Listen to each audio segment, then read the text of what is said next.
C'est quand même assez bizarre de refaire un remake anglophone d'un film qui était déjà majoritairement en anglais.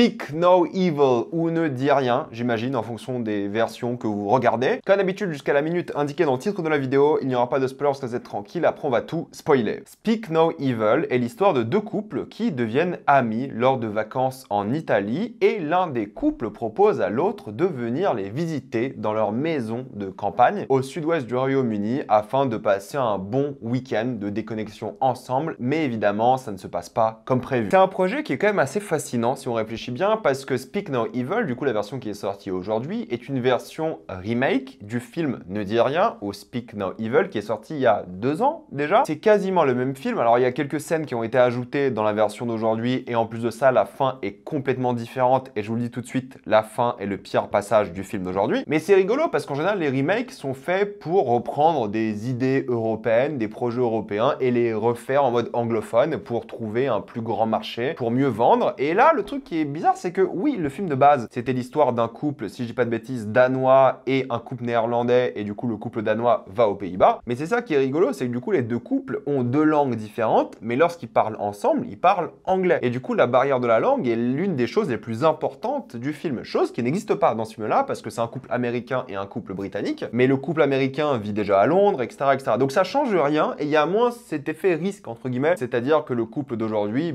déjà, ils parlent la même langue, et ils sont à 2 heures de route de Londres. Donc il y a ce côté où ils sont pas allés dans un autre pays, au fin fond des Pays-Bas et tout. Donc ça, c'est vraiment différent et la fin est complètement différente, je vais pas vous spoiler, mais ça montre bien un peu l'attitude anglophone et l'attitude un peu presque scandinave du film et c'est assez rigolo à voir. Mais du coup, c'est ça qui est étonnant, c'est pourquoi faire un remake d'un film aussi récent en anglais qui est considéré comme un grand film déjà. Moi, je l'ai découvert, je crois, ou cette année ou l'année dernière, mais bref, j'ai découvert récemment, pas en salle, à la maison et c'était une petite claque, hein. J'avais vraiment beaucoup aimé, j'étais très impressionné, j'ai passé un super moment devant. L'original est très bon. C'est vraiment un petit bijou d'horreur, c'est l'un des meilleurs films d'horreur de ces dernières années, il n'y a aucun doute, avec justement l'une des fins les plus mémorables des films d'horreur que vous allez voir ces dernières années. Et le truc, c'est que vu qu'ils ont changé la fin, l'histoire n'est pas du tout la même, la thématique n'est pas du tout la même, c'est pas du tout le même propos, plus ou moins. Et je sais qu'il y a plein d'entre vous qui vont aller voir ce film-là sans avoir vu l'original, et je vous le dis tout de suite, ceux qui ont vu l'original, il n'y a aucun intérêt à aller voir le film d'aujourd'hui. Aucun. L'original est largement meilleur, largement plus intéressant, plus subtil et tout, on en parle après. C'est un bien meilleur film, ça ne sert à rien de voir le remake. Ceux qui veulent aller voir ce remake, honnêtement, je vous le dis tout de suite, n'y allez pas. Pourquoi? Parce que l'original est disponible à la maison sur certaines plateformes, je crois, vous savez comment le trouver ou en VPN ou autre, mais il est tellement mieux. Il a des années-lumière du film, il est plus intelligent, plus subtil, mieux joué, plus profond, plus thématiquement pertinent. C'est un bien meilleur film, ne vous prenez pas la tête, n'allez pas voir le nouveau, regardez l'original. Je vous dis ça comme ça parce que tout est mieux fait dans l'original, mais je sais que beaucoup d'entre vous l'ont vu, veulent entendre quelqu'un en parler, mais je suis honnête avec vous, hein, ça ne sert à rien de voir ce film. Pourquoi aller voir une version cheapos, une version moins bien éclairée, moins bien jouée, moins bien écrite, moins bien réalisée, moins marquante, moins mémorable, alors que la version originale est très bien, très récente? Quel est l'intérêt du remake? Encore, tu remakes un vieux film, tu remakes un film en une langue complètement étrangère et tout, je veux bien, ou tu changes complètement les choses. Là, c'est vrai qu'il change la fin, j'admets, mais la fin est moins bien que l'original, donc au final, tu vois une version beaucoup moins intéressante du film de base. Mais bon, pour ceux qui l'ont vu, c'est vrai que ce qui est bien dans le film d'aujourd'hui, c'est tout ce qui existe déjà dans le remake. C'est-à-dire que c'est un film qui part de l'acceptation et de la manière dont les gens se font oppresser et acceptent tout par politesse, par peur de gêner les gens, par peur de donner une mauvaise image d'eux-mêmes, par peur de plein de choses différentes qui font que tu acceptes que la vie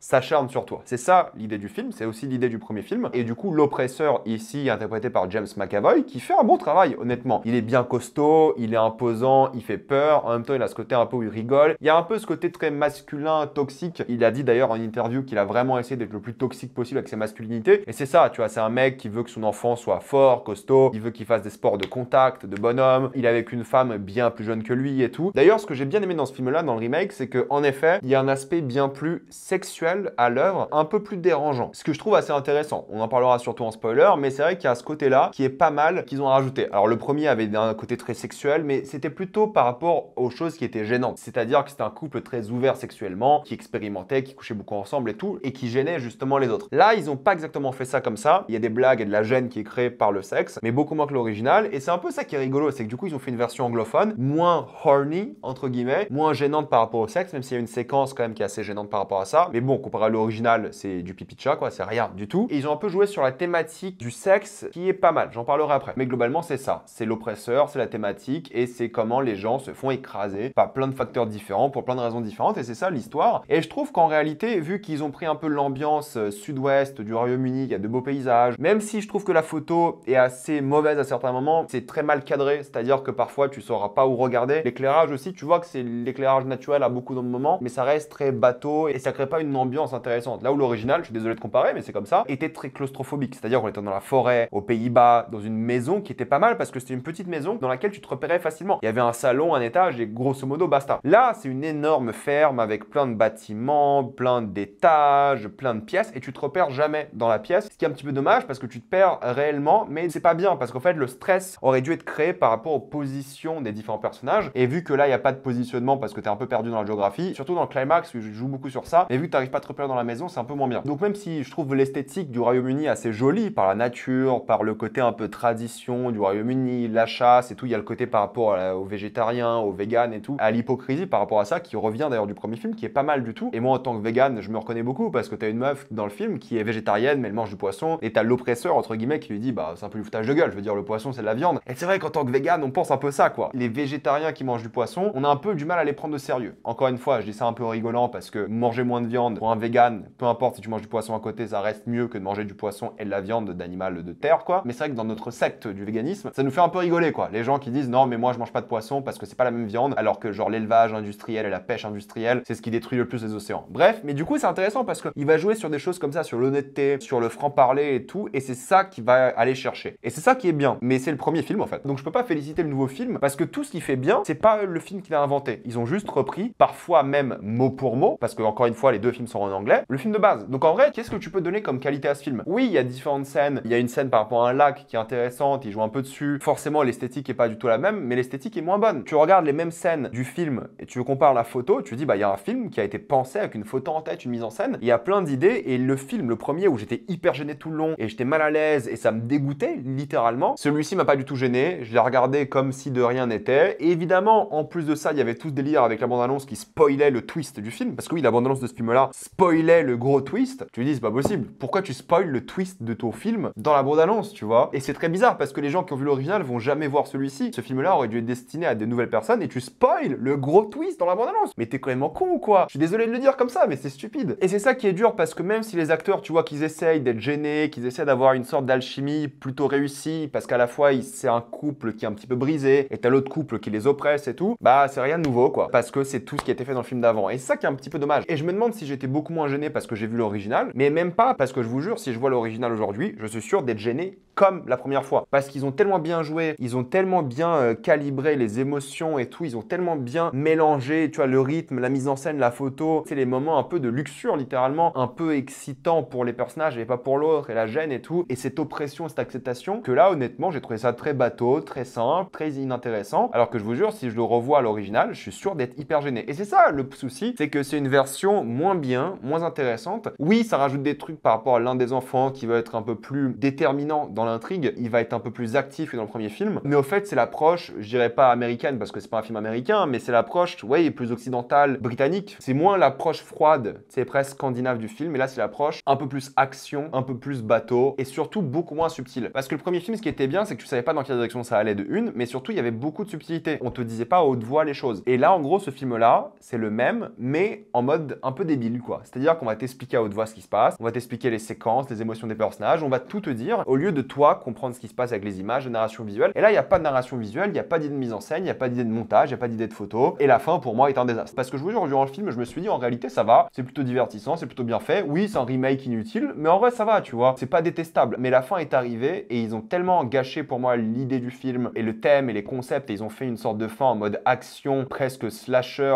idiot. Ça m'a beaucoup déçu. Donc la fin, pour moi, a vraiment gâché le film. Pour moi, ça a côté de la plaque des thématiques même et ça montre un peu l'approche au Royaume-Uni comparé à l'approche presque scandinave, quoi. Donc oui, j'ai été déçu par la fin. J'adore James McAvoy par contre qui s'éclate, tu vois qu'il a vraiment kiffé jouer ce rôle. Il m'a beaucoup fait penser à Russell Crowe dans le film, je sais plus comment il s'appelle, mais vous voyez lequel. Parce que oui, les personnages évoluent, oui, ils ont une alchimie correcte, même si encore une fois, je trouve que les acteurs de l'original jouent mieux. En vrai, c'est correct, tu vois, pour un remake. Et même pour un film, c'est correct. En termes de film d'horreur, c'est ok. Et c'est ça que je vais dire pour conclure. Oui, c'est moins bien, c'est moins intéressant, c'est beaucoup moins mémorable, c'est inutile. Mais c'est pas horrible, en fait. Et si vous découvrez ce film-là et cette histoire-là avec celui-ci, regardez quand même l'original. Même si vous êtes allé voir celui-ci en salle, allez voir l'original. Croyez-moi, on dira pas du tout une redite parce que c'est complètement différent au final, esthétiquement, dans l'acting et tout, comme je vous l'ai dit. Ça vaut le coup de le voir. Croyez-moi, vraiment. Regardez-le, ça sera une bien meilleure expérience, surtout la fin qui, je pense, va beaucoup plus vous marquer. Et surtout, si vous avez vu celui d'aujourd'hui, la fin de l'original va vous mettre une claque. Donc, c'est dur à détester parce qu'en vrai, c'est filmé de manière efficace. La photo est pas bien, mais bon, c'est pas détestable, c'est pas hideux non plus. Il y a des problèmes de mise en scène. Oui, d'accord. Mais c'est dur de le détester parce que ça fait le taf. La fin est détestable, par contre. Je ne peux pas vous le conseiller, encore une fois. Regardez l'original. Mais pour ceux qui l'ont vu, je pense pas que vous allez détester. Et je vais pas dire que c'est le pire film de l'année, que c'est affreux. Oui, ça sert à rien, mais c'est pas non plus une atrocité, quoi. C'est pas comme s'ils sont complètement passés à côté totalement de l'image et des thématiques du premier film, ou qui jouent mal. Non, tout est bien fait, sans plus. Mais vu que tout ce qui est bien, c'est pomper l'original, ça n'a aucun mérite, au final. Donc je ne peux pas vous le conseiller, mais je peux pas non plus vous dire que j'ai détesté. C'était juste inutile. Et si vous voulez voir James McAvoy s'éclater, en vrai, c'est déjà ça. Maintenant, je vais passer en spoiler.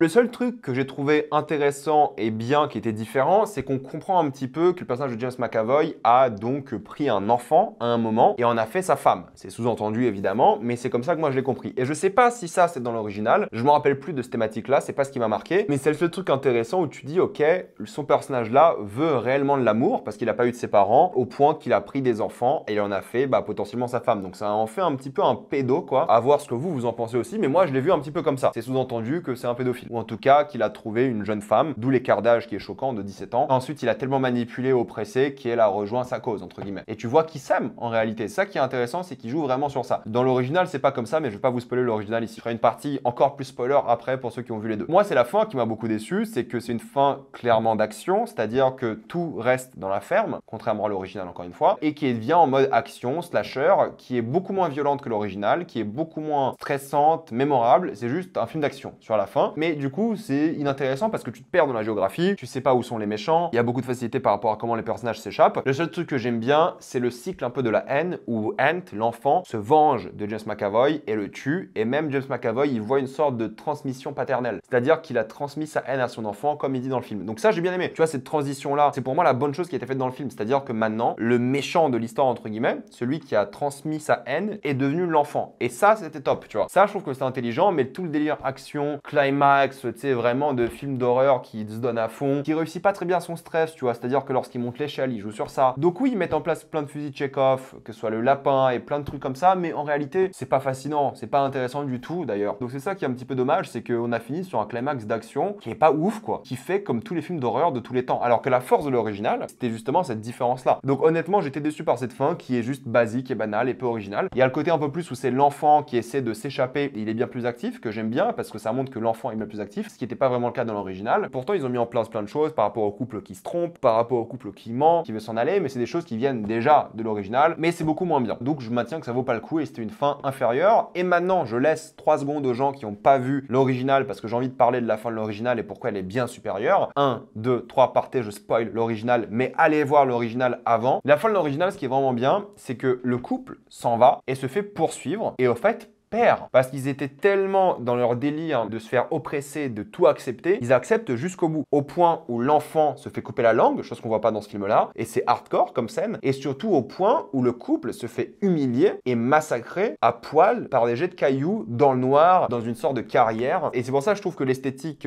Pays-Bas, presque scandinave était plus intéressante, parce qu'il n'y avait pas ce côté idyllique du Royaume-Uni. Là, c'était vraiment humiliant. T'es dans une carrière, t'es à poil, on te jette des cailloux jusqu'à la mort. Et les méchants gagnent. gagnent, littéralement. Le cycle continue, t'as un enfant qui a été kidnappé, ils se sont débarrassés de l'autre. C'est hardcore, et surtout il y a un jeu sur l'obscurité parce que ça se passe la nuit, et ça se passe dans des forêts, dans des champs et tout, et c'est stressant, t'as la lumière des voitures. C'est une fin qui est géniale dans l'original. C'est parfait quoi. Et ça allie tout le film parce que là, ils se sont fait écraser jusqu'au bout, littéralement, au point de se faire écraser par des rochers. Donc c'est largement meilleur, c'est largement plus intéressant, et franchement, l'original était mortel. Et là, c'est même pas mortel parce que les gentils gagnent, et c'est le côté, très, les gentils doivent gagner à la fin. Alors que maintenant, ça gâche le propos du film, quoi, et c'est un peu dommage. Mais encore une fois, j'ai pas détesté, je le conseille pas, mais c'est pas non plus une torture, quoi. Mettez-moi dans les commentaires ce que vous en avez pensé. Avez-vous adoré ou détesté? J'ai envie d'avoir votre avis. Pensez à vous abonner à la chaîne pour voir les prochaines vidéos. Mettez un j'aime, ça aide beaucoup la chaîne. Et suivez-moi sur tous mes réseaux pour plus de contenu exclusif. Moi, je vous dis à la prochaine fois et salut à tous.